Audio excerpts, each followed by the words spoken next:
Sizin müsahibələrdən birində gördüm mən. Elə bil ki, valideyn elə bilir ki, dünyaya uşaq qız kimi gəlib və yaxud da oğlan kimi gəlib. Bəs cərrahi müdaxilə zamanında müəyyən olur ki, bu uşaq oğlan deyil, qızdır və yaxud da qız deyil, oğlandır. Tez-tez mi baş verir bu? Cinsiyyətin qatışıqlığı dediyimiz, bəzən İnsanlar bunu səhv də başa düşür, amma bu anadan gəlmə inkişaf qüsurudur. Yəni böyrək üstü vəzimiz var. Böyrək üstü vəzin hormonları var. Kortizol deyilən hormonu var. Bu kortizol hormonu böyrək üstü hiperplaziyası nəticəsində aldosteron, testosteron qalxır. Məsələn, genetik olan bir qızdır. Daxili orqanları, uşaqlıq yumurtalıqları var.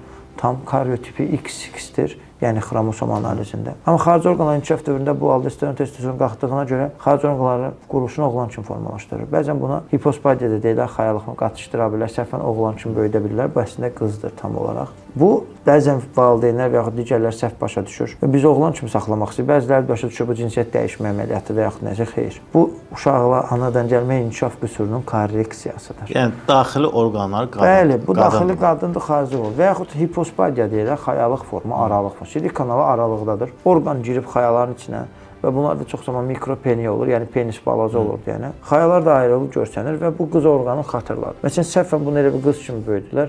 Məsələn, 13 yaşında xəstə görmüşəm ki, qız kimi böyüyüb, 12 yaşına, 13 yaşına çatanda bunun birdən səsi qalınlaşıb. Çünki bu kişi daxı testosteronu artırır şey.